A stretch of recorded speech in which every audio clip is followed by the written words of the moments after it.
பிதாவாகிய கடவுளுக்கும் அவருடைய திருக்குமாரராம் இயேசு கிறிஸ்துவுக்கும் துதி ஸ்தோத்திரங்களை ஏறெடுக்கிறேன். பிதா குமாரன் நாமத்தினாலே சபையாரையும் வாழ்த்தி வரவேற்கிறேன். இன்றைய நாளிலும் கூட கடவுள் நமக்கு தியானத்திற்காக தந்திருக்கிற வேதபாட தலைப்பு காரியத்தின் கடைத்தொகையை கேட்போமாக என்கிற பிரசங்கியின் 12வது அதிகாரம் 13வது வசனம். காரியத்தின் கடைத்தொகையை கேட்போமாக, தேவனுக்கு பயந்து அவர் கற்பனைகளை கைக்கொள், எல்லா மனுஷர் மேலும் விழுந்த கடமை இதுவே, ஒவ்வொரு கிரியையையும் அந்தரங்கமான ஒவ்வொரு காரியத்தையும் நன்மையானாலும் தீமையானாலும் தேவன் நியாயத்திலே கொண்டு வருவார் அப்படின்னு சொல்லி 13-14 சொல்கிறது. இதில் அந்த காரியத்தின் கடைத்தொகையை கேட்போமாக அப்படிங்கிறத, அந்த காரியத்தின் கடைத்தொகைன்னா என்ன மீனிங் உங்களுக்கு புரியுதா? காரியத்தின் கடைத்தொகையை கேட்போமாக என்ன மீனிங்? இந்த பைபிளுடைய ஒட்டுமொத்த சாராம்சமும் என்னங்கிறத தெரிஞ்சுக்கோங்க அப்படிங்கிறத பிரதர் சொல்கிறாரு. அதுதான் உண்மை. ஆனால் அதை ரொம்ப எளிமையாக சொல்லணும்னா, காரியத்தின் கடைத்தொகைன்னு என்னன்னு கேட்டிங்கன்னா, ஒரு நிகழ்வுனுடைய கிளைமாக்ஸு, ஒரு நிகழ்வுனுடைய முடிவு, இல்லைன்னா ஒரு நிகழ்வுனுடைய வெரி வெரி இம்பார்ட்டண்ட்டு, நம்ம புரிஞ்சுக்கிட்ட விஷயங்கள் வெரி வெரி இம்பார்ட்டண்ட் ஹைலைட்ஸ்ன்னு சொல்லலாம். அப்போ இந்த வேதாகமம் எப்படின்னு பார்த்தீங்கன்னா, இந்த பரிசுத்த வேதாகமம் கடவுளின் வார்த்தைகள், திட்டங்கள், தீர்க்க தரிசனங்கள், சர்வ வல்லமையுடைய கடவுளின் செயல் ஆக்கங்கள், மனுக்குலம் பரிசுத்த வாழ்வு பெற நெறிமுறைகள் அப்படின்னு சொல்லி உலக தோற்றம் முதல் உயிரின படைப்பு வரை எல்லாமே இங்கே சொல்லப்பட்டிருக்கு இல்லையா? அப்போ இந்த பரிசுத்த வேதாகமம் யாரால் எழுதப்பட்டு கொடுக்கப்பட்டுச்சுன்னா, யாரோ எங்கேயோ இப்போ உட்கார்ந்து எழுதி கொடுக்கல. பரிசுத்த ஆவியினால் ஏவப்பட்டு பரிசுத்த மனிதர்களால் எழுதப்பட்டது. இந்த வேதாகமத்தை யாரெல்லாம் எழுதியிருக்கிறாங்கன்னு பார்த்தா, அரசர்களும் எழுதியிருக்கிறார்கள், அடிமையாக பிடிக்கப்பட்டு போனவர்களும் எழுதியிருக்கிறார்கள், தாவீது ராஜா, சாலமோன் போன்றவர்களும் எழுதியிருக்கிறார்கள், அடிமையாக பிடிச்சிட்டு போன தானியேலும் எழுதியிருக்கிறாரு. தெரியுதா? அப்போ இதில் ஏகப்பட்ட அனுபவங்கள் இருக்குது, ஏகப்பட்ட படிப்பினைகள் இருக்குது நமக்கு. அப்போ நம்ம இப்போ சங்கீதம் 42:1 வாசித்தோம் பார்த்தீங்களா? மானானது நீரோடைகளை வாஞ்சிக்கிறது போல, வாஞ்சித்து கதறுவது போல, தேவனே என் ஆத்துமா உண்மை வாஞ்சித்து கதறுகிறதுன்னு இந்த வேத வசனத்தை வாஞ்சிக்கிற அளவுக்கு இந்த உலகத்தில் உள்ள எல்லா விஷயங்களோட இந்த வேத வசனம் அவ்வளோ மேன்மையாக இருக்குது அப்படிங்கிறத நம்ம பார்க்குறோம். அப்புறம் பார்த்தீங்கன்னா, சங்கீதம் 119:18 சொல்லும்போது, உமது வேதத்தில் உள்ள அதிசயங்களை நான் பார்க்கும்படிக்கு என் கண்களை திறந்தருன்னு சொல்லி, இதில் அதிசயமும் ஆச்சரியமும் அற்புதமும் நிறைந்த வேதமாக இருக்குது. எல்லா விஷயங்களும் பார்த்தீங்கன்னா ரொம்ப ஆச்சரியப்படத்தக்கதாக இருக்கும். அப்புறம் பார்த்தீங்கன்னா, ஓசியா 8:12 என் வேதத்தின் மகத்துவங்களை அவர்களுக்கு எழுதி கொடுத்தேன், அவைகளை அந்நிய காரியமாக எண்ணினார்கள்னு சொல்லி இவ்வளவு மகத்துவமான விஷயங்களை அவர் எழுதி கொடுத்துருக்காரு. அது யாருக்கோ எழுதி கொடுத்த மாதிரி நம்ம ரொம்ப அசால்ட்டாக புறக்கணிக்கிறோம். சபையில் வந்தோமா 1 மணி நேரம் இருந்தோமா, யார் என்னமோ சொல்கிறாரு அப்படின்னு சொல்லி யாரோ ஒருத்தர் வந்தார், மெசேஜ் கொடுத்தாருன்னு தலைப்பை கூட கேட்காம, சொல்லப்பட்ட வேத வசனங்களையும் கேட்காம, அதனுடைய பொருளும் புரியாமல் வந்து உட்கார்ந்து எந்திரிச்சு போகிறவர்களாக தான் இன்றைக்கி அநேக திருச்சபைகளில் இருக்குது. சில சபைகளில் போட்டி போட்டு வாசிப்பதும், ரொம்ப உற்று கவனிப்பதும், அதிலிருந்து படிப்பினைகளை எடுத்துக்கொள்வதும், தங்கள் வாழ்க்கையில் அபியாசப்படுத்துவதும் பிரயோஜனப்படுத்துகிறவர்களாகவும் இருக்கிறார்கள், இல்லைன்னு சொல்லலை. அப்போ இதுதான் சரி. அப்போ அங்கே ஒரு பிரசங்கி கடைசியாக அந்த வசனத்தில் சொல்லும்போது, காரியத்தின் கடைத்தொகையை கேட்போமாகன்னு சொல்லிட்டா பின்னால் என்ன சொல்கிறாரு? தேவனுக்கு பயந்து அவர் கற்பனைகளை கைக்கொள், எல்லா மனுஷர் மேலும் விழுந்த கடமை இதுவேன்னு சொல்லிட்டார். உங்களுக்கு கடமை தேவனுக்கு பயந்து அவர் கற்பனைகளை கைக்கொள்ளணும் அப்படிங்கிறத சொல்லிட்டார். ஆனால் நம்ம அப்படி இல்லை, ஏதோ வாரம் போகிறோம், நம்ம கேட்குறோம் அப்படிங்கிற மாதிரி தான் இருக்குது. இங்கே முன்னால் நிற்கிறவன் வந்து அற்பனும் நீசனும் பாதியுமானவன் தான் நிற்பான். அவன் சொல்லுவான். ஆனால் வந்து அந்த வார்த்தை வந்து கடவுளுடைய வார்த்தை, பரிசுத்த ஆவியினால் எழுதப்பட்ட வார்த்தை இல்லையா? அப்போ அதை காது கொடுத்து கேட்கணும்னா, நீ தேவாலயத்துக்கு போகும்போது உன் நடையை காத்துக்கொள், நீ வந்து ஸ்தோத்திர பலி இடுவதை காட்டிலும் சர்வாங்க தகன பலி இடுவதை பார்க்கிலும் செவி கொடுக்க சேர்வதே நலம்ங்காரு. காது கொடுத்து கேளுங்காரு. அதனால தான் இயேசு கிறிஸ்து எல்லா பக்கமும் சொல்லும்போது கேட்கிறதுக்கு காது உள்ளவன் கேட்க கடவன் அப்படிம்பாரு.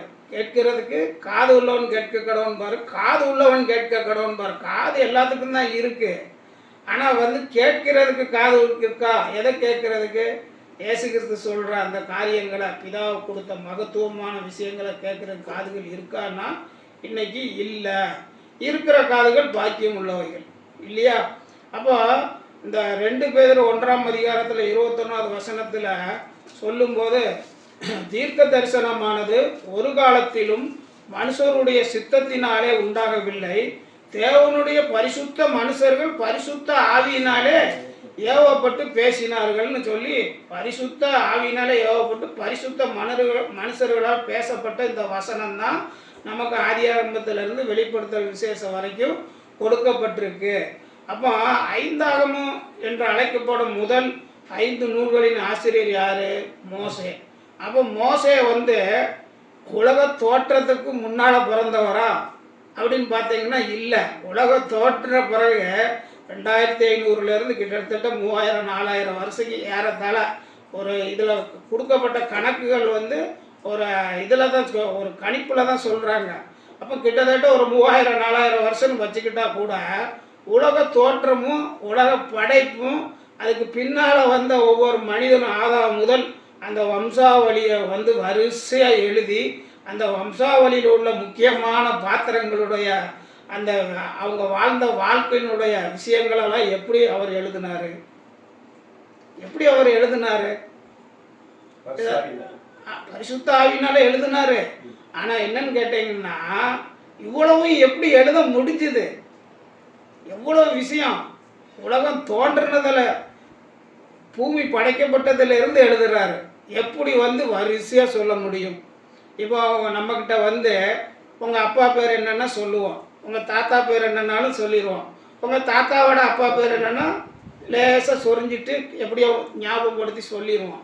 அப்போ தாத்தாவோட அப்பா பேர் என்னன்னு கேட்டால் யோசிப்போம். அந்த தாத்தாவோட அப்பா பேருன்னு ஒரு 7 தலைமுறையை கேட்டால் நம்மளால் சொல்ல முடியாது. ஆனால் உலகம் தோன்றினது முதல், உலகத்தினுடைய சர்வ சேனைகளும் படைக்கப்பட்டது முதல், உலக உயிரினங்கள் தோன்றினது முதல், அப்புறம் அந்த பாத்திரங்கள் மனுஷகுலம் மனுக்குலத்தில் ஆதாம் தோன்றினது முதல் வரிசையாக மோசேயுடைய அப்பாவுக்கு வரைக்கும் அங்கே நடந்த நிகழ்வுகளை அவர் எழுதுறாருன்னா எப்படி எழுத முடிஞ்சுது? அப்போ கடவுள் வந்து அவருக்கு ஒன்று விடாமல் சொல்லியிருக்கிறார். சொன்னதனுடைய விளைவு தான் இத்தனையும் நம்ம படிக்கிறோம், வியக்கிறோம், ஆச்சரியமாக அதை பார்க்குறோம். ஆனால் இவ்வளோத்தையும் படிச்சிருக்கோமே, அப்போ சொல்லப்பட்ட அந்த விஷயங்களோட வந்து நம்ம என்ன கற்றுக்கிட்டு இருக்கோம்? அது என்ன சொல்ல வந்துச்சு? ஒவ்வொரு அதிகாரமும் ஆதியாகமத்திலிருந்து வெளிப்படுத்தல் விசேஷம் வரைக்கும் நம்ம படிச்சிருக்கோம். நிறைய பேர் பிரசங்கம் பண்ணி கேட்டிருக்கோம். சில விஷயங்கள் மறந்துருக்கோம்.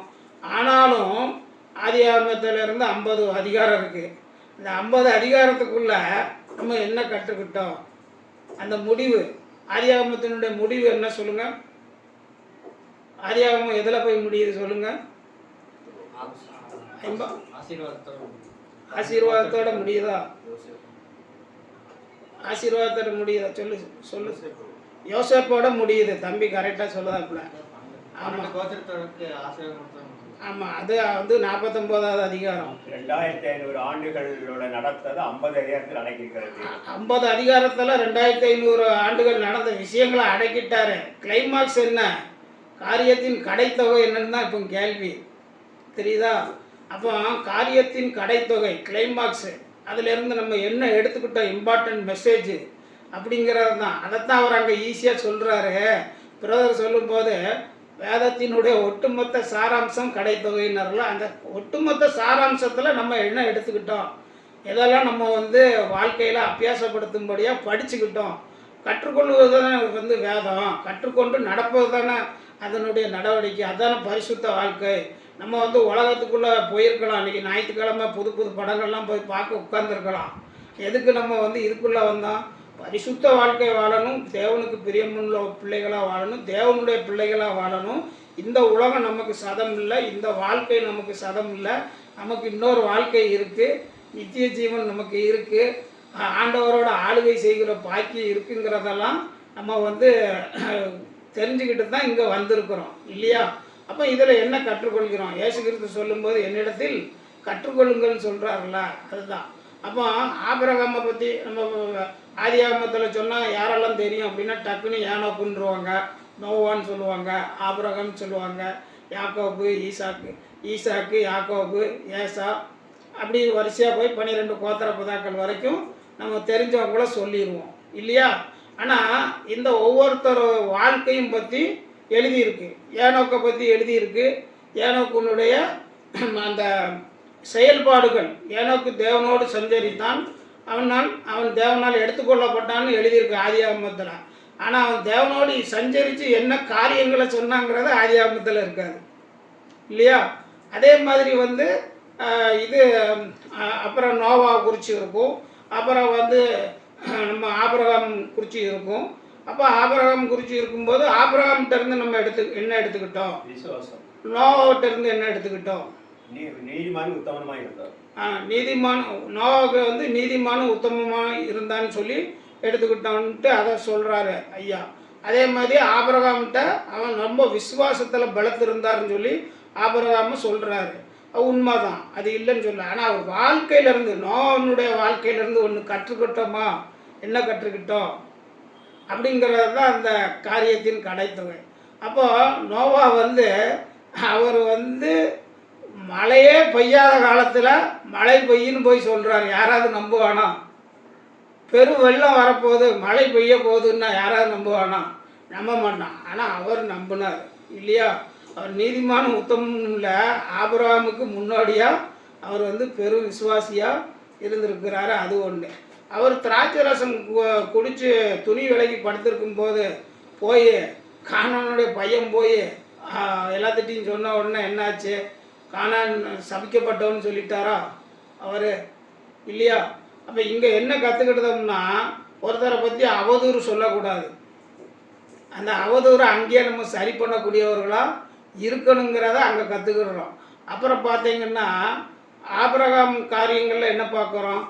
ஆபிரகாம்கிட்ட வந்து கடவுள் வந்து ஒவ்வொரு விஷயத்துக்கும் இடைப்படுறார். ஒவ்வொரு விஷயத்துக்கும் இடைப்படுறார். ஆபிரகாம் அழைக்கிறதுல தொடங்கி நீ வந்து உன் தகப்பன் வீட்டை விட்டு வான்னு சொல்லி, ஆபிராம் அப்படிங்கிற பேர் வந்து பேரார்வம் அப்படிங்கிற பொருளுடையது. அந்த ஆபிராம்ங்கிற பேரை ஆபிரகாம்னு மாற்றுறாரு. ஆபிரகாம்னு என்ன அர்த்தம் வருது? திரள் ஜனங்களின் தகப்பன்னு வருது. இவரை அழைக்கும் போது அவருக்கு என்ன வயசு? 75 வயசு இல்லையா? 99 வயசு வரைக்கும் அவருக்கு பிள்ளை இல்லாமல் இருக்குது இல்லையா? 85வது வயசில் தான் இஸ்மவேலே பிறக்காரு இல்லையா? அப்போது இந்த 99 வயசு வரைக்கும் பிள்ளை இல்லாமல் எனக்கு தேவரீர் புத்திர சந்தானம் அருளவில்லையேன்னு சொல்லி பிள்ளை பாக்கியத்தை அங்கே கேட்குறாரு. அப்போ இங்கே பெரிய ஆச்சரியம் என்னன்னு கேட்டிங்கன்னா, திரள் ஜனங்களின் தகப்பன்னு சொல்லக்கூடிய வந்து ஒரு அழைக்கப்படக்கூடிய ஒருத்தர் வந்து எவ்வளோ முதியவராக இருக்காருன்னு பாருங்கள். அது நடக்குமா? எங்கேயாவது நடக்குமா? 100 வயசு உள்ள பிள்ளை பெறுவானா? அப்போ இந்த பிள்ளை பாக்கியத்தை குறித்து ஒரு உற்பவ காலகட்டத்தில் உனக்கு வந்து ஒரு பிள்ளை இருக்கும்னு சொல்லும்போது அவங்களால நம்ப முடியலை. அந்த அம்மா என்ன சொல்லுது? என் ஆண்டவர் முதிர் வயதும் நான் கிளவியுமானேன், ஸ்திரீகளுக்குள்ள உள்ள வழிபாடு எனக்கு நின்று போயிற்று அப்படின்னு சொல்லி அந்த அம்மா சொல்லுது. கர்ப்பப்பையில் வந்து கருமுட்டை வந்து மாதாந்தரம் புதுசாக உருவாகும்.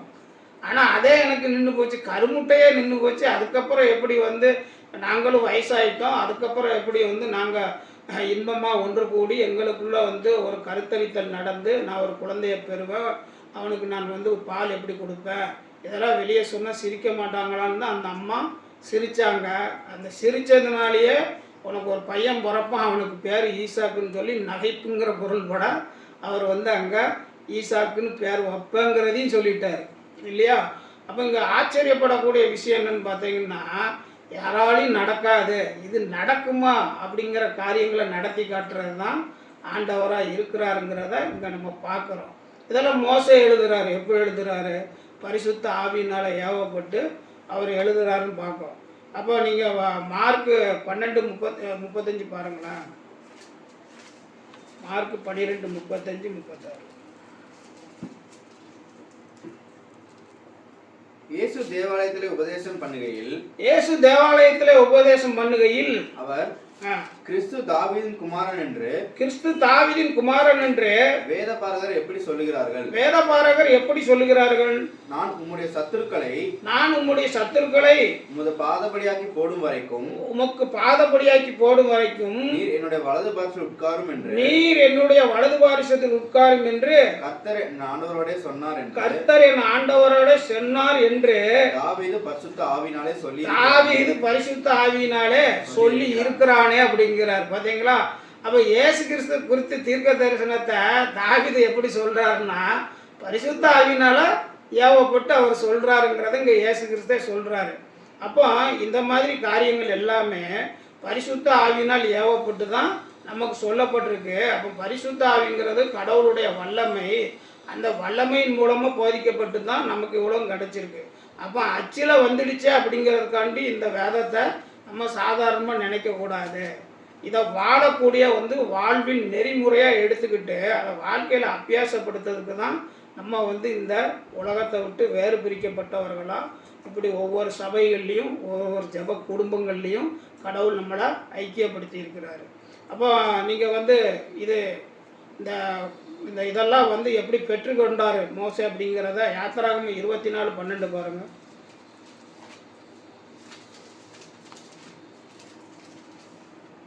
அப்பொழுது கர்த்தர் மோசேயை நோக்கி, நீ மலையின் மேல் என்னிடத்திற்கு ஏறி வந்து அங்கே இரு. நான் உனக்கு கற்பலகைகளையும் நீ அவர்களுக்கு உபதேசிப்பதற்கு நான் எழுதிய நியாயப்பிரமாணத்தையும் கற்பனைகளையும் கொடுப்பேன் என்றார். பார்த்தீங்களா? அப்பொழுது கர்த்தர் மோசேயை நோக்கி, நீ மலையின் மேல் என்னிடத்துக்கு ஏறி வந்து அங்கே இரு. நான் உனக்கு கற்பலகைகளையும் நீ அவர்களுக்கு உபதேசிப்பதற்கு நான் எழுதின நியாயப்பிரமாணத்தையும் கற்பனைகளையும் கொடுப்பேன் என்றார். பார்த்தீங்களா? அப்போ கடவுளே எழுதி கொடுக்குறாரு. கற்பனைகளையும் நியாயப்பிரமாண சட்டங்களையும் எழுதி கொடுக்குறாரு. இந்த நியாயப்பிரமாண சட்டங்களை எப்போ மோசே சொன்னாருங்கிறது தேதி வருஷம் வாரியாக சொல்லப்பட்டிருக்கு. இப்போ இதெல்லாம் எப்படி எழுதுறது சாத்தியம் சொல்லுங்க? எப்படி சாத்தியம்? பார்த்தீங்களா? அப்போ உபாகமம் 1ஆம் அதிகாரத்தில் பாருங்க, எத்தனாம் தேதி எத்தனாவது வருஷங்கிறத எழுதியிருப்பார் பாருங்க. 4வது வசனம். உபாகமம் 40ஆம் வருஷம் 11ஆம் மாதம் முதல் தேதியிலே 40ஆம் வருஷம் 11ஆம் மாதம் முதல் தேதியிலே மோசே இஸ்ரவேல் புத்திரருக்கு சொல்லும்படி தனக்கு கர்த்தர் விதித்த யாவையும் அவர்களுக்கு சொன்னான்னு சொல்லிட்டு, பார்த்தீங்களா? யோர்தானுக்கு இப்புறத்தில் இருக்கிற மோவாபின் தேசத்தில் மோசே இந்த நியாயப்பிரமாணத்தை விவரித்து காண்பிக்க தொடங்கின்னு சொல்லி, நியாயப்பிரமாணம் கடவுள் எப்போ கொடுத்தாரு, இவர் எத்தனாம் வருஷம் எத்தனாம் தேதியில் சொன்னாருங்கிற முதற்கொண்டு இருக்குது. அப்போ இங்கே இந்த வேதம் பொய்யுரையாத வேதம் மட்டுமில்லை, பொய்யுரையாத தேவனால் கொடுக்கப்பட்ட வேதம்ங்கிறத இங்கே நம்ம பார்க்குறோம். அப்போ இந்த வம்சாவளி வம்ச வரிசையெல்லாம் எவ்வளோ அக்யூரேட்டாக சொல்லிட்டு வராங்க பாருங்க. மோசே சொன்னார், அதுக்கப்புறம் பின்னால் வந்தவர்களும் சொல்கிறாங்க. மத்தேயு 1ஆம் அதிகாரம் 17வது வசனம் பாருங்க. மத்தேயு 1ஆம் அதிகாரம் 17வது வசனம். இவ்விதமாய் உண்டான தலைமுறைகள் எல்லாம் ஆபிரகாம் முதல் தாவீது வரைக்கும் 14 தலைமுறைகளும். பார்த்தீங்களா? இவ்விதமாய் உண்டான தலைமுறைகள் எல்லாம் ஆபிரகாம் முதல் தாவீது வரைக்கும் 14 தலைமுறைகளும். தாவீது முதல் பாபிலோனுக்கு சிறைப்பட்டு போன காலம் வரைக்கும் 14 தலைமுறைகளும். 14 தலைமுறைகளும். பாபிலோனுக்கு சிறைப்பட்டு போன காலம் முதல் கிறிஸ்து வரைக்கும் 14 தலைமுறைகளுமாம். கிறிஸ்து வரைக்கும் 14 தலைமுறைகள்னு சொல்லி 3 14 42 தலைமுறைகளை பற்றி இங்கே சொல்கிறாரு இல்லையா? 42 தலைமுறைகளை பற்றி இங்கே சொல்கிறாரு. அப்போ அதில் 1வது வசனம் வாசிங்க. மத்தேயு 1:1. ஆபிரகாமின் குமாரனாகிய ஆபிரகாமின் குமாரனாகிய தாவீதின் குமாரனான இயேசு கிறிஸ்துனுடைய வம்ச வரலாறு. இயேசு கிறிஸ்துவனுடைய வம்சவரலாறு. ஆபிரகாமின் குமாரனாகிய தாவீதின் குமாரனான இயேசு கிறிஸ்துவனுடைய வம்சவரலாறு. சரியா? ஆபிரகாமினுடைய குமாரன் யாரு? ஈசாக்கு. ஆபிரகாமினுடைய குமாரனாகிய தாவீதின் குமாரனாகிய இயேசு கிறிஸ்து. தாவீதின் குமாரனா இயேசு கிறிஸ்து இல்லை. ஆனால் ஏங்க இப்படி சொல்கிறாங்க அப்படிங்கிறத யோவான் 7:42 பாருங்க.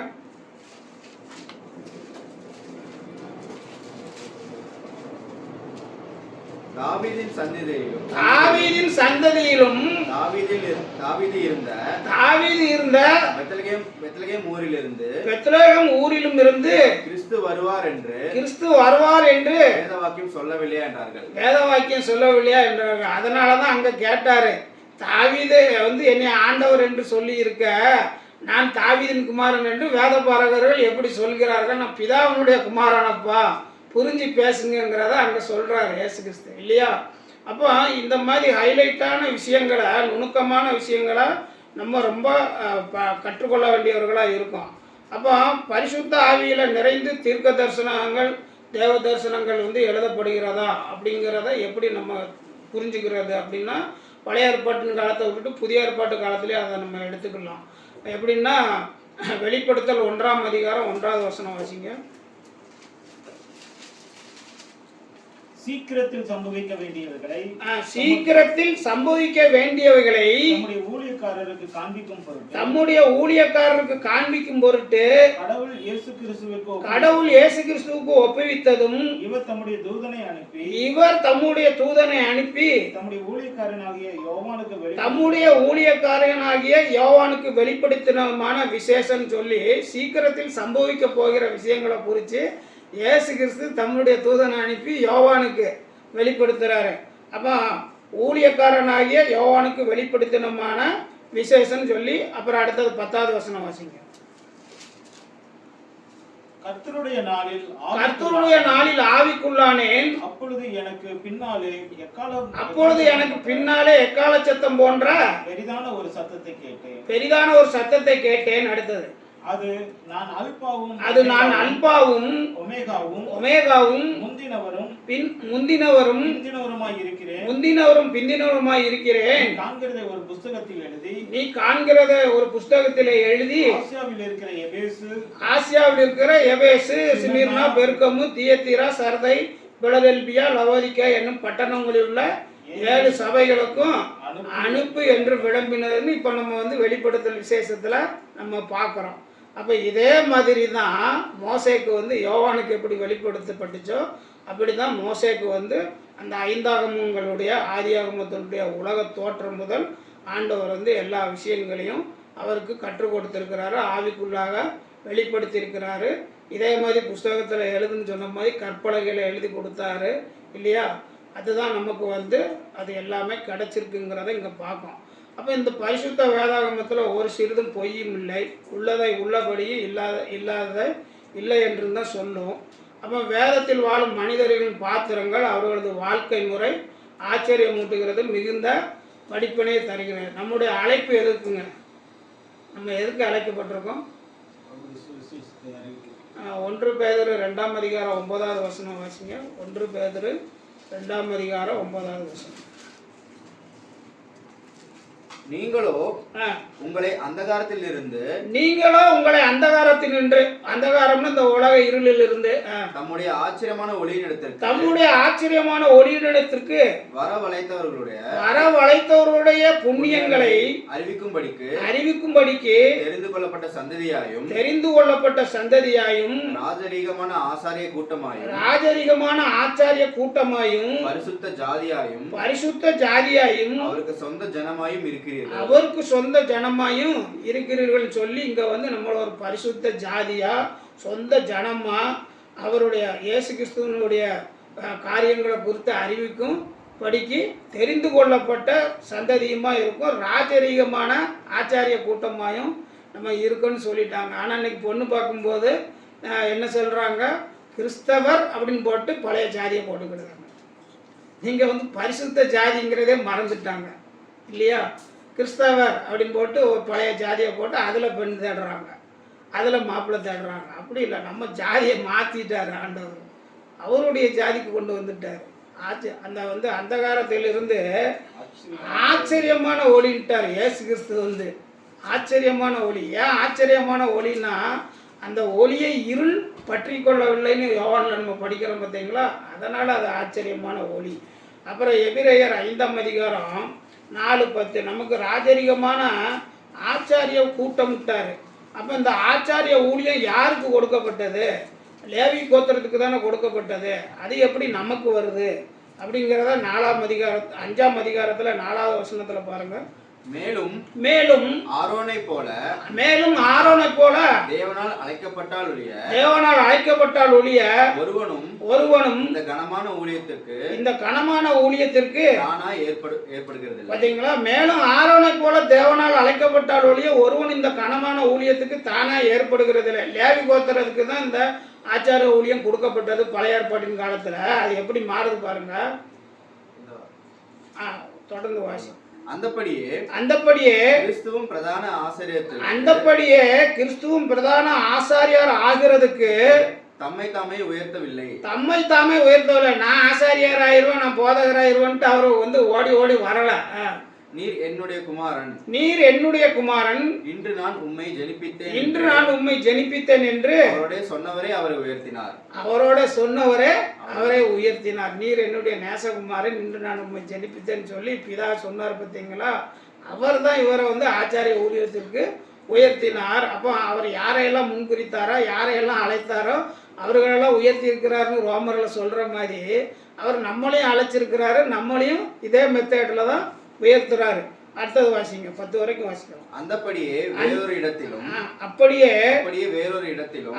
வேறொரு இடத்திலும் நீர் மெல்கிசேதேக்கின் முறைமையின்படி என்றென்றைக்கும் ஆசாரியராய் இருக்கிறார் என்று சொல்லி இருக்கிறார். அவர் மாம்சத்தில் இருந்த நாட்களில் தம்மை மரணத்திலிருந்து ரட்சிக்க வல்லமை உள்ளவரை நோக்கி அவர் மாம்சத்தில் இருந்த நாட்களில் தம்மை மரணத்திலிருந்து ரட்சிக்க வல்லமையுள்ளவரை நோக்கி பலத்த சத்தத்தோடும் கண்ணீரோடும் விண்ணப்பம் பண்ணி வேண்டுதல் செய்து நமக்கு உண்டான பயபக்தி நிமித்தம் கேட்கப்பட்டு.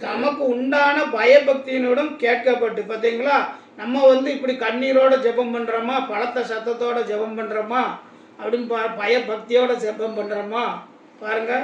அப்போ அவருடைய ஜபம் கேட்கப்பட்டுச்சுன்னா அவர் பலத்த சத்தத்தோடும் கண்ணீரோடும் விண்ணப்பம் பண்ணி, இவ்வளோத்துக்கும் அவரோடு யாரு? கடவுளுடைய பிள்ளை தான். ஆனாலும் அவர் எவ்வளோ பயபக்தியோடு அவங்க அப்பாவை நோக்கி அவர் விண்ணப்பம் பண்ணியிருக்கிறார் பாருங்க. அடுத்தது, அவர் குமாரனாய் இருந்தும் பட்ட பாடுகளினாலே கீழ்ப்படிதலை கற்றுக்கொண்டு தாம் பூரணரான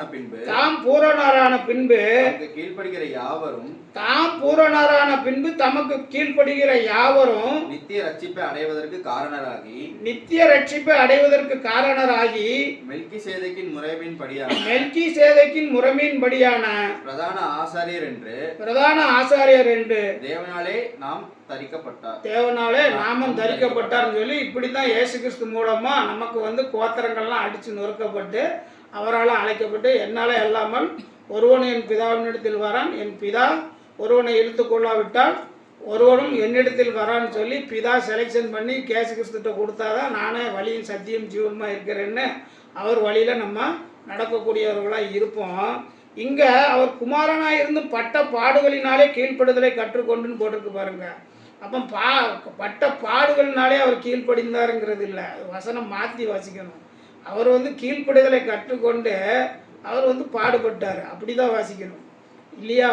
ஏன்னா துறைத்தனங்களானாலும் அதிகாரங்களானாலும் பிதாவினால் உண்டாயிருக்கு. அப்போ அவர் இங்கே கொடுக்கப்பட்ட திருச்சட்டத்தை நியாயப்பிரமாணங்களே ஆனாலும் தீர்க்க தரிசனம் ஆனாலும் அழிக்க வர நிறைவேற்றுகிறதுக்கு வந்தேன்னு சொல்லி நீ சொந்த பிள்ளைகளிடத்தில் வரி வசூலிக்கிறதா அந்நியர்கிட்ட வரி வசூலிக்கிறதான்னு கேட்டுட்டு இருந்தாலும் பின்னால் வரவன் விரல் அடையாத படிக்கு நீ மீன் வாயிலிருந்து ஒரு வெள்ளி பணத்தை எடுத்து கொடுன்னு சொல்லி வரி கட்டுறவராக இருக்கார். அப்போ அவர் சட்டத்திட்டங்களுக்கு கட்டுப்படுதாருங்கிறத அங்கே சொல்கிறோம். அப்போ அவர் கீழ்ப்படிதலை கற்றுக்கொண்டு நமக்கும் கற்றுக் கொடுக்குறாரு. அதை தான் அவர் தாம் பூரணரான பின்பு அப்படின்னு அங்கே சொல்கிறார். அப்புறம் பாருங்க, இப்படி வந்து நம்ம வந்து வேதத்தில் உள்ள சாராம்சங்களை இதெல்லாம் வந்து கடைத்தொகை ஹைலைட்ஸு அல்லது வந்து ஒரு முடிவை நோக்கின விஷயங்கள். அப்போ இங்கே வந்து பழைய ஏற்பாட்டிலையும் புதிய ஏற்பாட்டிலையும் இருந்து நம்ம ஒன்று ஒன்றா கற்றுக்கிறதுக்கு தான் இந்த தியானம் ஏற்படுத்தியிருக்கு. இப்போ வந்து மத்தேயு 18:20 வாசிக்கும்போது,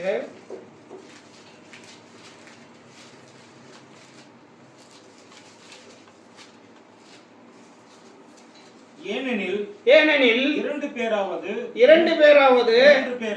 மூன்று பேராவது நாமத்தினாலே எங்கே கூடியிருக்கிறீர்களோ, ஏனெனில் 2 பேராவது 3 பேராவது என் நாமத்தினாலே எங்கே கூடியிருக்கிறார்களோ அங்கே அவர்கள் நடுவிலே இருக்கிறேன் என்றார். இந்த வசனத்தினுடைய பொருள் என்ன சொல்ல முடியுமா?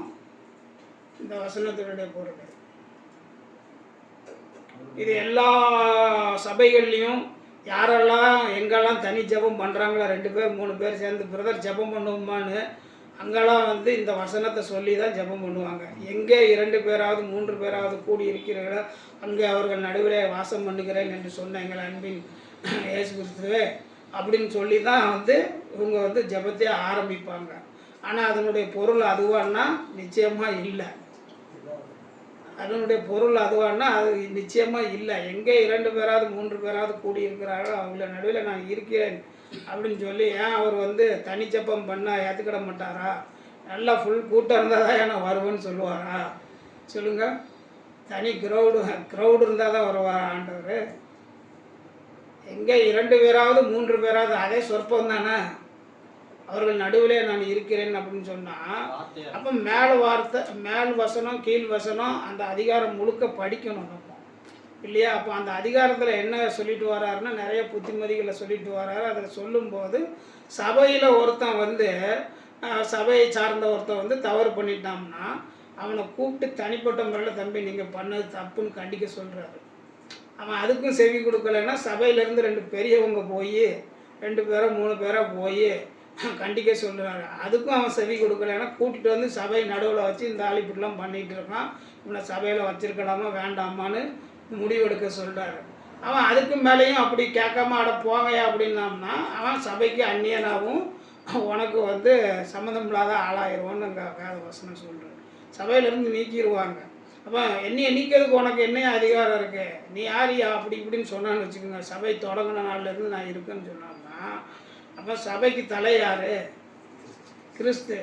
அப்போ இந்த 2 பேர் 3 பேர் நியாயம் விசாரிக்கிறவங்களை ஏற்படுத்தினது யார்? அவர் தான். அப்போ அவர் தான் நியாயாதிபதியாக இருக்காருங்கிறதான் 2 பேராவது 3 பேராவது எங்கே கூடி என் நாமத்தினால கூடி இருக்கிறார்களோ நியாயம் தீர்க்க நீங்கள் கூடியிருக்கிறீர்களோ அங்கே அவர்கள் நடுவில் நான் இருக்கிறேங்கிறது அங்கே பொருளாக இருக்குது. அந்த அதிகாரம் முழுக்க வாசிக்கும் போது தான் இது தெரியுது. நம்ம தெரியாமல் ஜெபத்துக்காக இதை எடுத்துக்கிட்டே இருக்கோம். ஏன்னா அவர் அப்போ இந்த 2 பேராவது 3 பேராவது கூடி இருக்குன்னு சொன்னால் அப்போ வந்து ஒருத்தர் ஜெபம் பண்ணால் ஏற்றுக்கிட மாட்டாருங்கிறது ஆயிருக்குல்ல இல்லையா? அப்படி கிடையாது. அவர் எங்கே யார் கூப்பிட்டாலும் உடனே போவார்.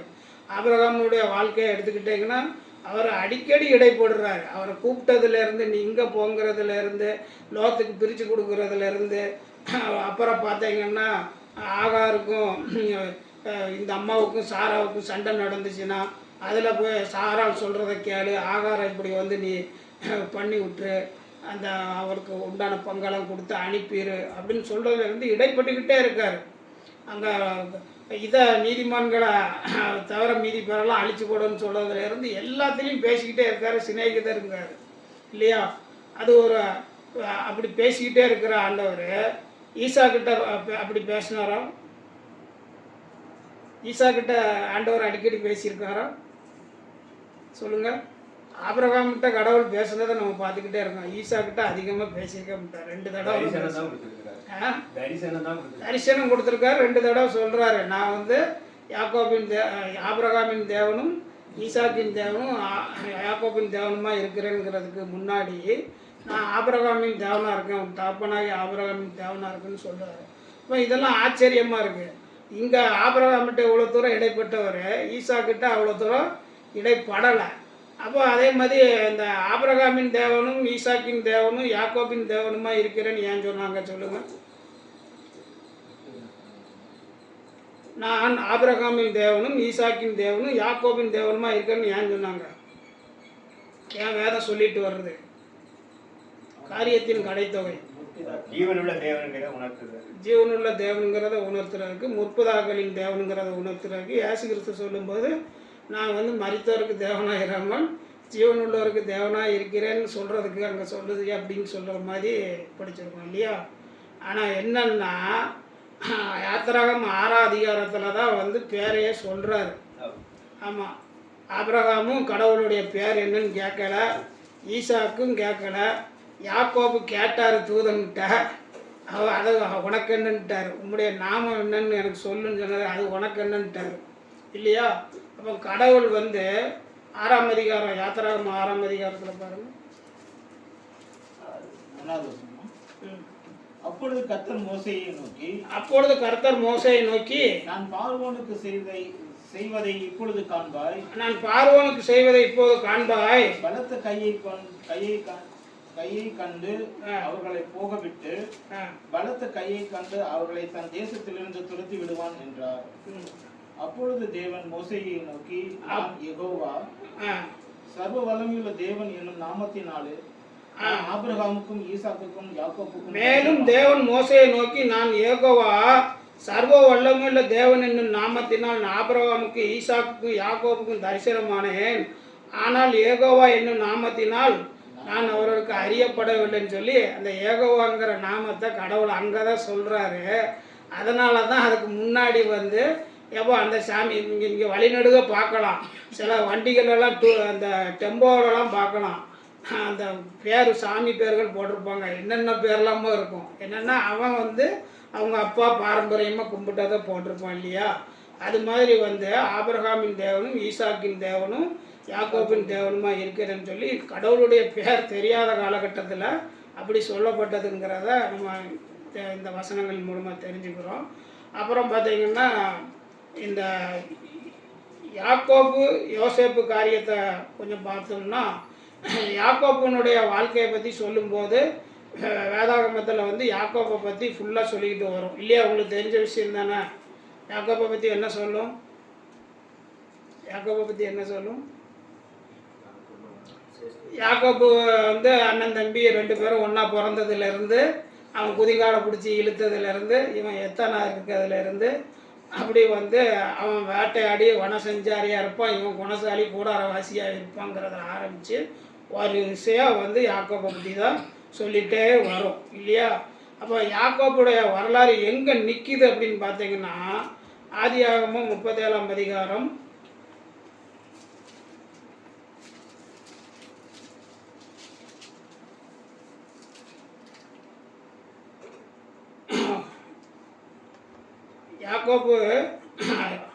யாக்கோபனுடைய வாழ்க்கை எங்கே நிற்கிதுன்னு பார்த்தீங்கன்னா, ஆதியாகமம் 37ஆம் அதிகாரத்தில் யோசேப்பினுடைய வாழ்க்கை தொடங்குற இடத்துல நிற்கிது. அது 1-2 வசனங்களை வாசிங்க, 4 வரைக்கும். யாக்கோபு தன் தங்கியிருந்த கானான் தேசத்திலே யாக்கோபு தன் தகப்பன் தங்கியிருந்த கானான் தேசத்திலே குடியிருந்தான். யாக்கோபுடைய சந்ததியின் வரலாறு. யாக்கோபனுடைய சந்ததியின் வரலாறு. யோசேப்பு 17 வயதில். யோசேப்பு 17 வயதில் தன் சகோதரனுடைய ஆடுகளை மேய்த்துக் கொண்டிருந்தான். யாக்கோபுடைய சந்ததியின் வரலாறு. யோசேப்பு 17 வயதிலே தன் சகோதரனுடைய ஆடுகளை மேய்த்து கொண்டிருந்தான். அந்த இளைஞன் பில்கால் சில்பால் என்னும் தன் தகப்பனுடைய மறுமனையாட்டிகளின் குமாரரோட இருந்து அவர்களுடைய துன்மார்க்கத்தை தன் தகப்பனுக்கு சொல்லி வருவான். இஸ்ரவேலின் முதிர் வயதிலே யோசேப்பு தனக்கு பிறந்ததினால் இஸ்ரவேல் தன் குமாரர் எல்லாரிலும் அவனை அதிகமாய் நேசித்து அவனுக்கு பல வர்ணமான அங்கியை செய்வித்தான். அவனுடைய சகோதரர் எல்லாரிலும்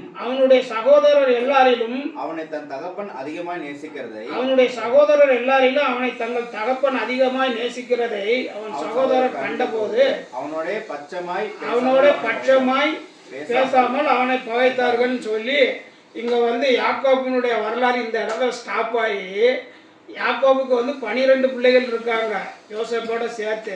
ஆனால் அங்கே வசனம் எப்படி ஆரம்பிக்க பார்த்தீங்களா? யாக்கோபினுடைய சந்ததியினுடைய வரலாறுன்னு சொல்லி யோசேப்பின் 17 வயசுன்னு ஆரம்பிக்கும். யோசேப்பினுடைய 17 வயது நிலைன்னு. அப்போ இந்த 17 வயசில் என்ன நடந்துச்சுன்னு உங்களுக்கு தெரியும். சகோதரர்கள் இவரை தூக்கி குழிக்குள்ள போட்டுருவாங்க. 37 24 வாசிங்க. அதில் 24. அவனை எடுத்து அந்த குழியிலே போட்டார்கள். அவனை எடுத்து அந்த குழியிலே போட்டார்கள். அது தண்ணீர் இல்லாத வெறும் குழியா இருந்தது. அது தண்ணீர் இல்லாத வெறும் குழியா இருந்தது. தண்ணி இல்லாத வெறும் குழியில தூக்கி போட்டாங்க. சகரியா 9:11 வாசிங்க.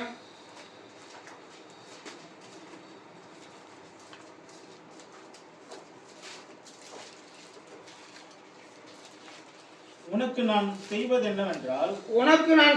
என்னவென்றால் தண்ணீர் இல்லாத குழியிலே அடைப்பட்டிருக்கிற உன்னுடையவர்களை உனக்கு நான் செய்வது என்னவென்றால் தண்ணீர் இல்லாத குழியிலே அடைபட்டிருக்கிற உன்னுடையவர்களை நான் உன் உடன்படிக்கையின் ரத்தத்தினாலே விடுதலை பண்ணுவேன்னு சொல்லி சந்ததியை காப்பேன்னு சொல்லி உடன்படிக்கை அவர் ஏற்கனவே ஆபிரகாமுக்கு கொடுத்துருக்காரு பார்த்தீங்களா. அந்த வாக்கு தத்தத்தின்படி தண்ணீர் இல்லாத துறவுல போட்டாலும் இவர் உயிர் படைச்சிட்டாரு. அடுத்தது பாருங்க, ஆதியாகமம் 45:5-7. இவர் உயிர் படைச்சு இவர் போய் உயர்ந்துட்டாரு. அதை அவர் எப்படி சொல்றாருன்னு பாருங்க. என்னை இவ்விடத்தில் வரும்படி விற்று போட்டதினால் நீங்கள் சஞ்சலப்பட வேண்டாம். அது உங்களுக்கு விசனமாய் இருக்கவும் வேண்டாம். ஜீவ ரட்சனை செய்யும்படிக்கு தேவன் என்னை உங்களுக்கு முன்னே அனுப்பினார்.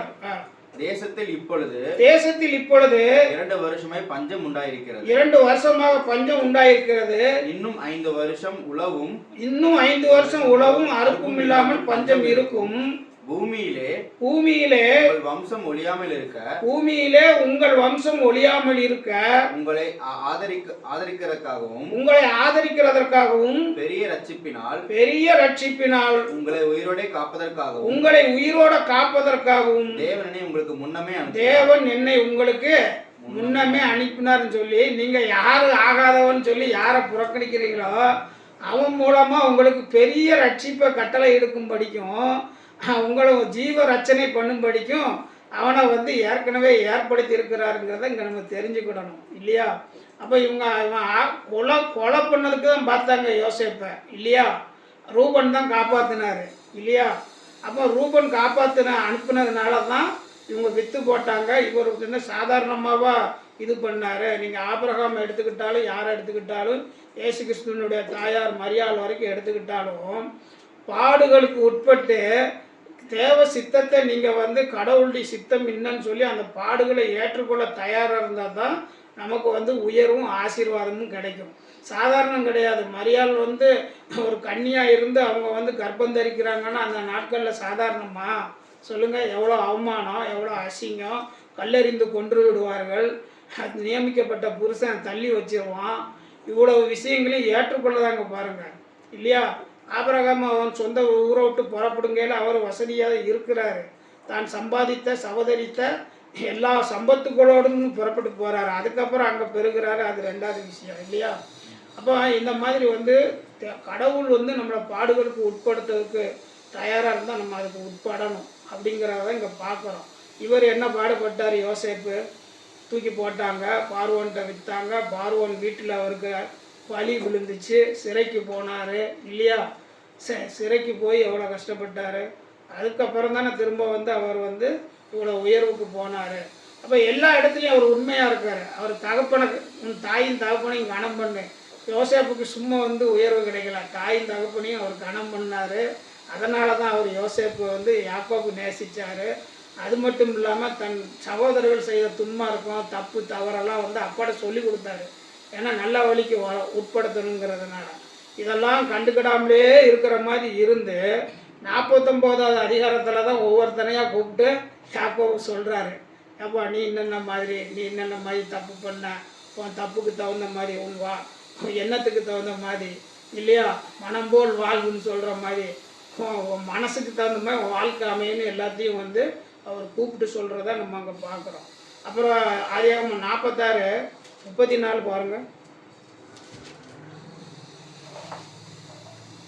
நீங்கள் கோசேன் நாட்டிலே குடியிருக்கும்படி நீங்கள் கோசேன் நாட்டிலே குடியிருக்கும்படி அவனை நோக்கி எங்கள் பிதாக்களைப் போல உமது அடியாராகிய நாங்களும் எங்கள் சிறுவயது முதல் இதுவரைக்கும் மேய்ப்பவர்களாய் இருக்கிறோம் என்று சொல்லுங்கள். மேய்ப்பர்கள் எல்லாரும் எகிப்தியருக்கு அருவருப்பாய் இருக்கிறார்கள் சொல்லி மந்தை மேய்ப்பர்கள் வந்து எகிப்தியருக்கு அருவருப்பானவங்க. அதனால் நீங்கள் அப்படி சொல்லாதீங்க, நீங்கள் வேறு மாதிரி நாங்கள் அந்த தொழில் பண்ணோம் இந்த தொழில் பண்ணோம் நாங்கள் பெரிய லாடு அப்படின்லாம் சொல்லுங்கன்னு சொல்லாமல் உண்மையை சொல்கிறாரு யோசேப்பு. மேய்ப்பர்கள் எகிப்தியருக்கு அருவருப்பானவர்கள், ஆனால் நாங்கள் மந்தை தான் மேட்சுங்கிறத சொல்கிறாரு. அதனால் என்ன ஆகுதுன்னு பாருங்கள், அதுலேயே 47:3 கீழே. பார்வோன் அவனுடைய சகோதரர்களை நோக்கி உங்கள் தொழில் என்ன என்று கேட்டான். அதற்கு அவர்கள் உமது அடியாராகிய நாங்களும் எங்கள் பிதாக்களும் மந்தையை மேய்க்கிறவர்கள் சொன்னா பார்த்தீங்களா. அப்போ நாங்களும் எங்கள் பிதாக்களும் நாங்கள் மந்தையை மேய்க்கிறவர்கள்னு சொல்றோம். அப்ப 7வது வசனத்துல பாருங்க. பின்பு யோசேப்பு தகப்பனாகிய யாக்கோபை அழைத்துக் கொண்டு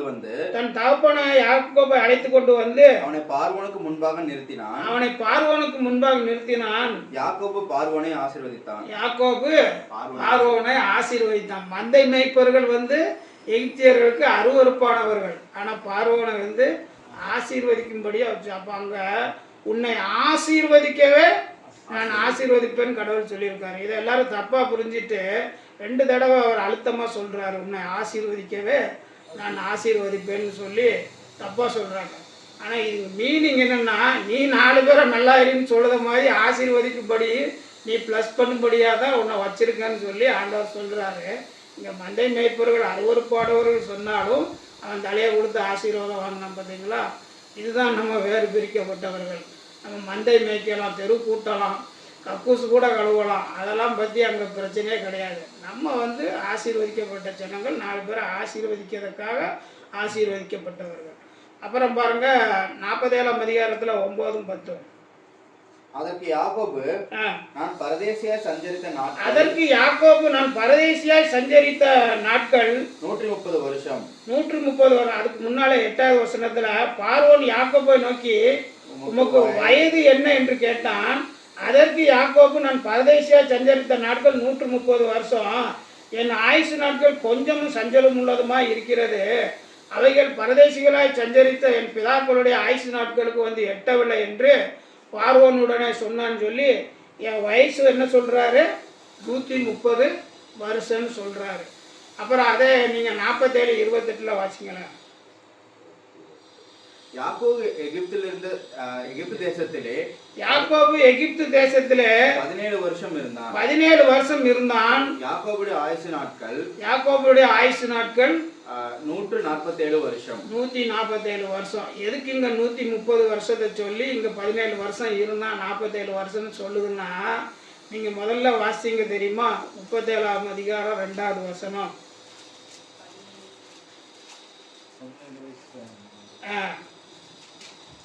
யாக்கோபுடைய சந்ததியின் வரலாறுன்னு சொல்லி யோசேப்பு 17 வயதிலே தன் சகோதரருடன் ஆடுகளை மேய்த்து கொண்டிருந்தான்னு சொல்லி யாக்கோபு யோசேப்பு யாக்கோபுவோட முதல் இளம் வயசு 17 வருஷம்தான் இருந்தார். அதுக்கப்புறம் திரும்ப 17 வருஷம் அவர் கூட இருக்கிறாரு அப்படிங்கிறத சொல்கிறதுக்கு தான் அங்கே யோசேப்பினுடைய வரலாறு ஆரம்பிக்கும் போது யாக்கோபுடைய சந்ததியின் வரலாறுன்னு ஆரம்பிச்சது இல்லையா.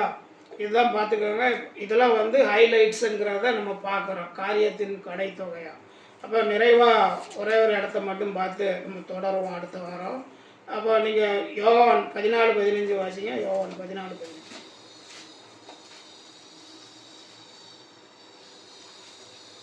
நீங்கள் என்னிடத்தில் அன்பாய்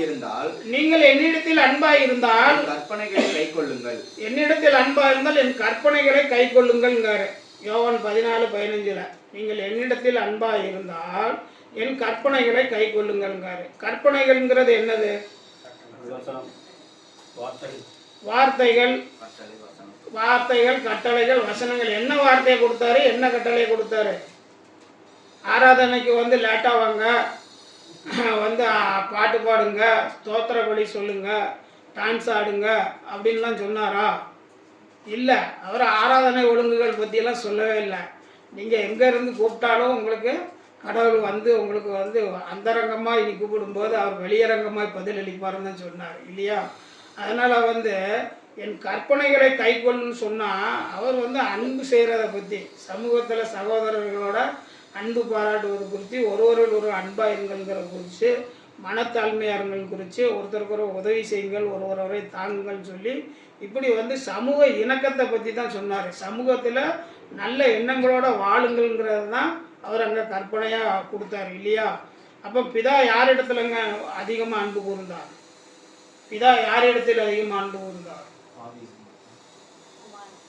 குமாரனிடத்தில், பாவிகளிடத்தில் இல்லையா? அப்படின்னா பாவிகளிடத்தில் சரியாக சொல்லலாம். ஆனால் வந்து உலக மனிதர்களிடத்தில் அவர் அன்பு கூர்ந்தார் இல்லையா? நீர் என்னுடைய நேசகுமாரன், உண்மையில் பிரியமாக இருக்கிறேன்னு சொன்னார். அப்படி மிகுந்த அன்பாக இருக்கிற அந்த செல்ல பிள்ளையாகிய இயேசு கிறிஸ்துவையே நமக்காக அவர் வந்து இந்த உலகத்தில் அனுப்பினார் இல்லையா? யோவான் 3ஆம் அதிகாரம் 16வது வசனம். யோவான் 3:16. தேவன் தம்முடைய ஒரே பேரான குமாரனை விசுவாசிக்கிறவன் எவனோ அவன் கெட்டு போகாமல் நித்திய ஜீவனை அடையும்படிக்கு அவரை தந்தருளி இவ்வளவாய் உலகத்தில் அன்பு கூர்ந்தார். தன்னுடைய நேசகுமாரன், ஒரே பேரான குமாரன், அவரே வந்து இந்த உலக மக்களுக்காக அவர் கொடுத்துருக்காருன்னா இந்த உலகத்து மக்கள் மேலே பிதா எவ்வளோ அன்பாக இருக்கிறாருங்கிறத நம்ம உணர்ந்து பிதாவில் நம்ம அன்பு கூறுகிறவளா இருக்கணும். அதுதான் இயேசு கிறிஸ்து அடிக்கடி சொல்லும்போது, பிதாவில் குமாரனும் குமாரனில் பிதாவும் மகிமைப்படும்படியாக நீங்கள் காரியங்களை நடப்பிக்கணும்னு அவங்க சொல்லுவார். அப்புறம் நிறைவாக வந்து உங்களில் ஒருவன் என்னை காட்டி கொடுப்பான்னு சொல்லி யோவான் 13:21 சொல்கிறாருல. இயேசு இவைகளை சொன்ன பின்பு ஆவியிலே கலங்கி உங்களில் ஒருவன் என்னை காட்டிக் கொடுப்பான் என்று மெய்யாகவே உங்களுக்கு சொல்கிறேன் என்று சாட்சியாக சொன்னார். அப்பொழுது யாரை குறித்து பேசுகிறாரோ என்று சீசர்கள் ஐயப்பட்டு ஒருவரை ஒருவர் நோக்கி பார்த்தார்கள். இங்க வந்து என்ன நடக்குதுன்னா, இயேசு கிறிஸ்து என்ன சொல்றாரு? பாடுபடுறதுக்கு முன்னாடி உங்களில் ஒருவன் என்னை காட்டி கொடுப்பான்ங்கிறத சொல்றாரு. அப்போ சீசர்கள்லாம் பதறிட்டாங்க. ஐயோ, இதுல யாரை சொல்றாரு? நம்ம அப்போ அவருக்கு உண்மையா இல்லையான்னு அவன் பயப்படுறான். ஆனா காட்டி கொடுக்க போற யூதாஸ் என்ன சொல்றாரு? ரபி நானும் அப்படின்னு முண்டுகிட்டு வந்து அவள் கேட்க, காட்டி கொடுக்கறதுக்கு 30 வெள்ளிக்காசு வாங்கி பையில போட்டாச்சு. ஆனால் வந்து ரபி நானும் முந்திட்டு கேட்குறாரு இல்லையா? ஆனால் வந்து மார்பில் சாஞ்சிருக்கிறது யார்? யோவானு. இயேசு கிறிஸ்துவின் மார்பில் சாஞ்சிருக்காரு. பேதுரு அந்த பக்கத்தில் இருந்து சைகை காட்டி வந்து யாருன்னு கேளு அப்படிங்கிறாரு. இவர் யாருன்னு கேட்கும்போது அவர் என்ன சொன்னார்? அந்த வசனம் பாருங்க, 26. இயேசு பிரதியுத்தரமாக நான் இந்த துணிக்கையை தோய்த்து எவனுக்கு கொடுப்பேனோ அவன்தான் என்று சொல்லி துணிக்கையை தோய்த்து சீமோன் குமாரனை யூதாஸ் காரியத்துக்கு கொடுத்தான். இதுக்கு அப்புறம் என்ன நடக்கணுங்க? இயேசு கிறிஸ்துட்ட கேட்டாங்க யாருன்னு. அவர் இந்த துணிக்கையை தோய்த்து நான் யாருக்கு கொடுப்போனோ அவன் தான் சொல்லி சீமோன் குமாரனாகி யூதாஸ் காரியத்துன்னு நல்ல பிள்ளைய பெறாதனால அவங்க அப்பம் பேரையும் சொல்லி இல்லையா, அவங்க அப்பம் பேரையும் சொல்லி அவர் சொல்றாரு கொடுத்தான்னு சொல்லி. அதுக்கு அடுத்தால என்ன நடந்திருக்கணும்? பாவி, நீயாடா வந்து காட்டி கொடுக்க போறன்னு சொல்லி அவனை சட்டையை பிடிச்சி இழுத்து கிழிச்சு அடிச்சு காப்பாத்திருக்கணும்ல இயேசு கிறிஸ்துவ காட்டி கொடுக்காதபடிக்கு இல்லையா? சீமோன் ஒன்றும் செய்யலையே, இவர் யோவான் ஒன்றும் செய்யலையே, பேதுரு ஒன்றும் செய்யலையே. ஏன் அவங்களுக்கு மந்த புத்தியா? கேட்கறதுக்கு உங்களுக்கு வந்து மந்த புத்தி உள்ள இருதயம் உள்ளவர்களா இருக்கீங்களேன்னு அவங்க சொன்னார்களாம் இல்லையா? அப்போ என்னன்னு கேட்டா, ஏற்கனவே ஒருத்தர் இப்படி சொல்லிட்டு வாங்கி கட்டிட்டாரு. பேதுருவர்கிட்ட சொல்லும் போது நான் அந்த விதமாக பாடுபட்டு மரணிக்க போறேன், தனியாக கூப்பிட்டு போய் ஆண்டவரை உமக்கு இப்படி நேரக்கூடாது அப்படின்னு அவர் சொன்ன உடனே அப்பால போய் சாத்தானேன்ட்டார் இல்லையா? அப்பால போய் சாத்தானே, என் பிதாவுக்கு எதிரடையான விஷயங்களை நீ சிந்திக்கன்னு சொல்லிட்டாரு. அப்போ பிதாவினுடைய தீர்க்க தரிசனம் நிறைவேறணுங்கிறத அவங்க கண்களும் காதுகளும் இருதயமும் அடைக்கப்பட்டதுனாலையும் இதை போய் நம்ம சொல்லக்கூடாது, அவருடைய தீர்க்க தரிசன வாழ்க்கை நிறைவேறட்டுன்னு கூட அமைதியாக இருந்திருக்கிறோம் இல்லையா? அப்போ இதெல்லாம் ஹைலைட்டான விஷயங்களாக நம்ம இங்கே பார்க்குறோம். அப்போ வந்து யோவான் 1:14 அவர் சொல்லும்போது, யோவான் 1:14 அடுத்தால் அவர் சொல்லும்போது எப்படி சொல்றாரு பாருங்க. அந்த வார்த்தை மாம்சமாகி, அந்த வார்த்தை மாம்சமாகி கிருபையினாலும் சத்தியத்தினாலும் நிறைந்தவரை நமக்குள்ளே வாசம் செய்கிறார்னு சொல்லி அங்க வந்து அதுக்கு அப்புறம் சொல்றாரு பாருங்க, அவருடைய மகிமையை கண்டோம். அவர் அதோட போகிறது. அப்போ அந்த வார்த்தை மாம்சமாகிங்காரு. முதல்ல வந்து அவர் இயேசு கிறிஸ்து வந்து என்னுடைய சரீரமாக இருக்கிறது வாங்கி புசிங்கன்னு சொல்லும்போது ஒன்றும் தெரியலை. அவங்க பேசாமல் வாங்கி புசிச்சாங்க, ரத்தத்தை பானம் பண்ணுங்கன்னா கொடுத்தாச்சு, அதுபடி நடந்தாங்கன்னா இல்லை மீன் பிடிக்க போயிட்டாங்க. அப்போ அவருக்கு புரியலை, இந்த மாம்சம் வந்து எப்படிப்பட்டதுன்னு தெரியலை. அதுக்கப்புறம் தான் இந்த வார்த்தை மாம்சமாகி சத்தியமும் கிருபையும் நிறைந்தவரை நமக்குள்ளே வாசம் பண்ணார்னு சொல்லி இயேசு கிறிஸ்துவை விட்டு உள்ளே சாப்பிட்டு அவங்க அதிலே வளர்ந்து போஷிக்கப்பட்டு அவர்கள் அதில் பெருகி வளர்ந்தாங்க. இயேசு கிறிஸ்துவை அறிகிற அறிவில், பிதாவுக்கு கீழ்ப்படுகிற அந்த அறிவில் அவங்க வளர்ந்தாங்க. சமுத்திரம் ஜலத்தினால் நிறைந்திருக்கிறது போல பூமி என்னை அறிகிற அறிவினாலே நிறைந்திருக்குன்னு சொல்லி வேதம் சொல்கிறது. இப்படிப்பட்ட வேதத்தை நம்ம நிறையா கற்றுக்கணும். நிறையா ஹைலைட்ஸு, காரியத்தின் கடைத்தொகைகள், இன்னும் வந்து ஒவ்வொரு கிளைமாக்ஸ் என்னங்கிறது இருக்குது. கர்த்தருக்கு சித்தமான அடுத்த வாரம் பார்ப்போம். உங்களுக்கு வந்து எப்போதுமே ஒரு தலைப்பின்களில் தான் நம்ம தியானிச்சிடும். இன்றைக்கி வந்து நிறைய விஷயங்களை தெரிஞ்சுக்கிட்ட மாதிரியான ஒரு தலைப்பை எடுத்துருக்குறோம். கர்த்தருக்கு சித்தமானால் தொடர்ந்து நடத்துவாராக. வந்திருக்கிற ஒவ்வொருவரையும் பிதா குமாரன் நாமத்தினால வாழ்த்துகிறேன். ஸ்தோத்திரம்.